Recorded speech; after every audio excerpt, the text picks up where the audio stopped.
Close your eyes for a second. Actually don't. You're probably driving or doing the washing up. But imagine this. It's 6 a.m. You're standing at the top of a hill. A proper hill. An ancient volcano, actually. Right in the middle of a capital city. The grass is that particular shade of wet green that only exists in Scotland. Below you, the city is still mostly asleep. There's mist coming off the water to the east, and to the west, the castle is sitting on its rock, like it's been sitting there for 1,000 years, because it has. A couple of crows are making an absolute racket. It's slightly cold. It might rain, and you cannot imagine anywhere else on earth you would rather be. That's Arthur's Seat. That's Edinburgh. That's Scotland. And this is Everything Scotland.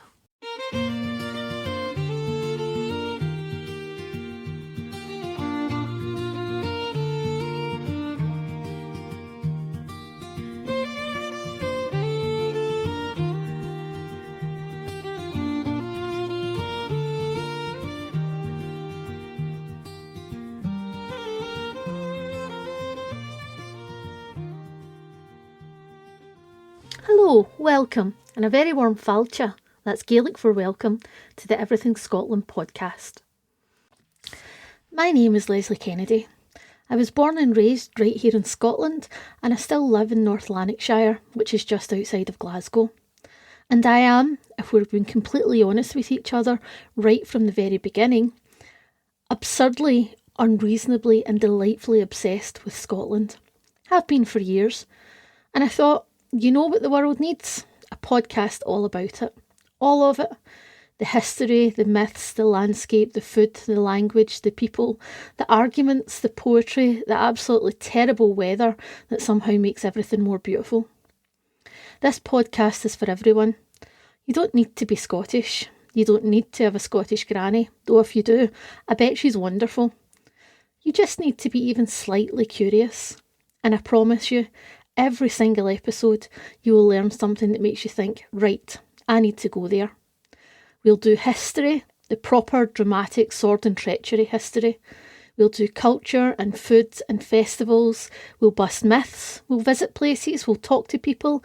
And every single week, I'll teach you one Scots word that will either delight or alarm the people around you.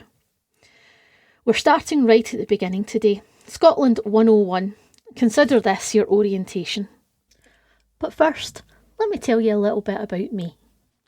Long before I started this podcast, or even thought about starting a podcast, I spent 17 years as a police officer, which is, and I say this with the benefit of hindsight, actually quite good training for what I do now. You see, you learn to see beyond the obvious. You learn how to talk to people, how to read a room, how to work out very quickly what's actually going on versus what someone wants you to think is going on. And you get very, very good at spotting when someone is making things up.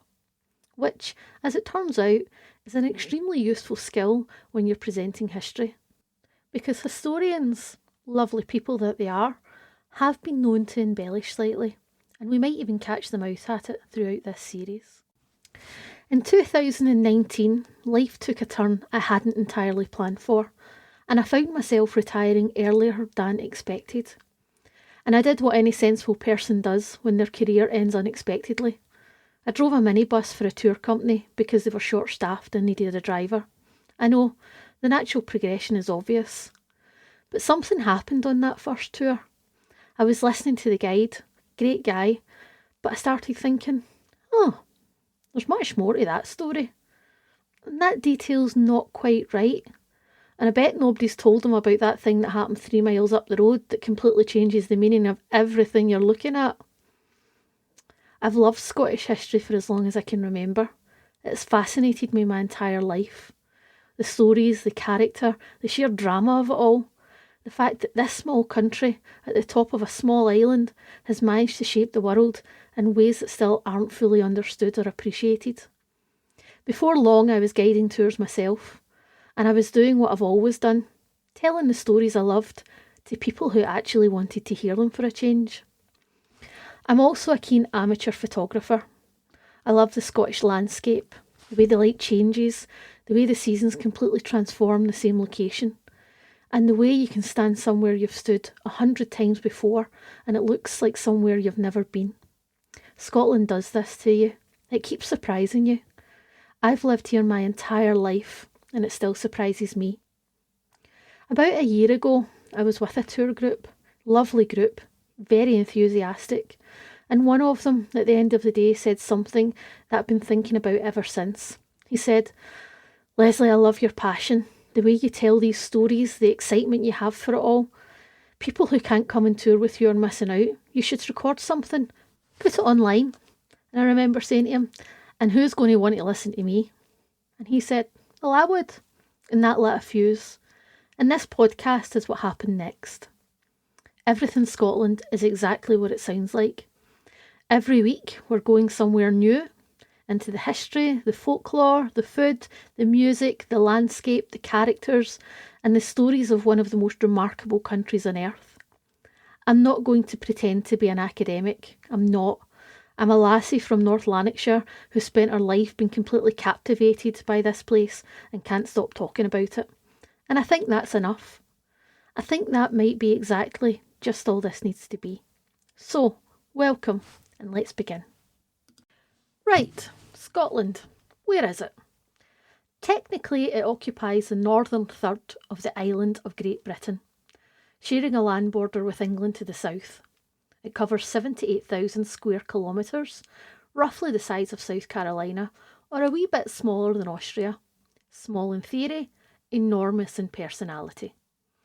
Population, around 5.5 million people, and yet it punches so far above its weight culturally, historically and intellectually that it is frankly a bit embarrassing for larger nations. Penicillin, Scotland. The telephone, Scotland. The TV, Scotland. Tarmac roads, Scotland. The flushing toilet, Scotland. Alexander Cummings, 1775, You Are Welcome World. Geographically, Scotland splits into three main zones.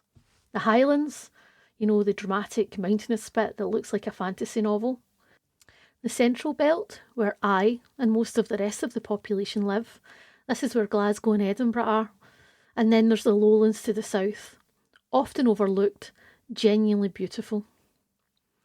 And then there's the islands, almost 800 of them. Around 100 are inhabited. The Hebrides to the west, Orkney and Shetland to the north. Shetland is actually closer to Bergen in Norway than it is to London, which tells you something about the geography and also possibly about why Shetlanders are very much their own thing. Scotland has its own parliament, re-established in 1999 after nearly 300 years. It has its own legal system, its own education system, its own distinct national identity that it will defend with tremendous vigour at rugby matches and occasionally in the comments section of the internet. It has 3 languages: English, Scots, which is a language in its own right, not just an accent, and I will not be taking questions, and Scots Gaelic, spoken by around 57,000 people, mostly in the Highlands and Islands. And the national animal is a unicorn. I grew up in this country and I have never fully got over the national animal being a unicorn. It's one of the great gifts Scotland has given me.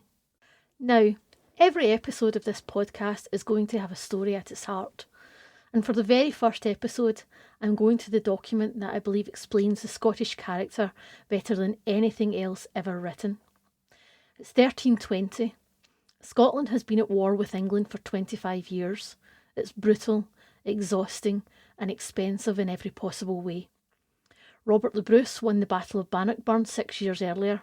Huge victory. But England still hasn't recognised Scottish independence.